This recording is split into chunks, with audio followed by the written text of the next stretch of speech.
মানুষ যখন জামাতে দাঁড়ায় ইমাম সাহেব আল্লাহু আকবার বলবেন, ইমাম সাহেবের আল্লাহু আকবারটা মুক্তাদির শোনা জরুরি কি জরুরি নয়?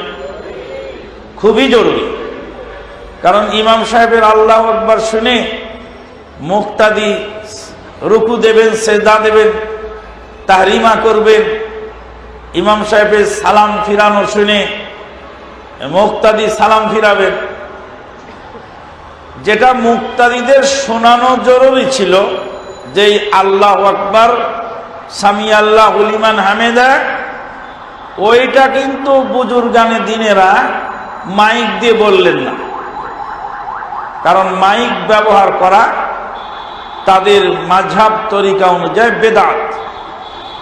যার ফলে এই অল্প কয়েকদিন আগেই আমরা দেখলাম যে তুরাগ নদীর পাড়ে 1.5 কিলোমিটার লম্বা হলো প্যান্ডেল।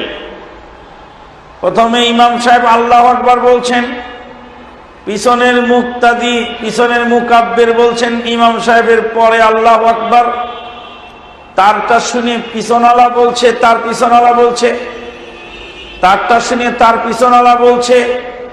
এইভাবে 1.5 কিলোমিটার প্যান্ডেল তাকবীর পার হতে হতে দেখা যাচ্ছে যে আগের কাতারের লোকেরা দ্বিতীয় রাকাত পড়ছে আর পিছনের কাতার লোকেরা প্রথম রাকাতেই আছে। যেটা মুসল্লিদেরকে শোনানো জরুরি, সেখানে মাইক ব্যবহার হলো না। মুনাজাত কি?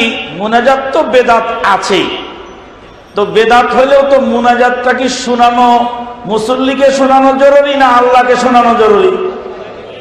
তা আল্লাহর জন্য মাইক লাগবে। মুনাজাতটা যদি আল্লাহ না শুনতে পারে, তো তাহলে মাইক দিয়ে মুনাজাতটা করলে আল্লাহ যাতে ভালো করে শুনতে পারে। কিম্ভূত কিমাকার দুনিয়া, পিকুলিয়ার দুনিয়া, পিকুলিয়ার ম্যান। সমালোচনা তো অপরের করছেন, আত্মসমালোচনা করুন। সাবধানে সাবধানে তোরা সাবধানে থাকি ওরে, রং বিরঙের হুজুর আইছে রে দেশে, রং বিরঙের হুজুর আইছে রে। কোন হুজুরের লম্বা টুপি, কেউ বা আবার ভণ্ড সুফি। কোন হুজুরের লম্বা টুপি, কেউ বা আবার ভণ্ড সুফি। ধর্মের নামে লাফালাফি, জাল হাদিস পয়রা রে, রং বিরঙের হুজুর আইছে রে। কোন হুজুরের দাড়ি কাটা, কারো বা আবার অল্প কয়টা, শেষ করেছে পানের বাটা হাকিম জর্দা খাইয়া রে, রং বিরঙের হুজুর আইছে রে। হ্যাঁ, দেখেন নাই হুজুর জেকেরের নামে লাভ দিয়ে গাছে ওঠে?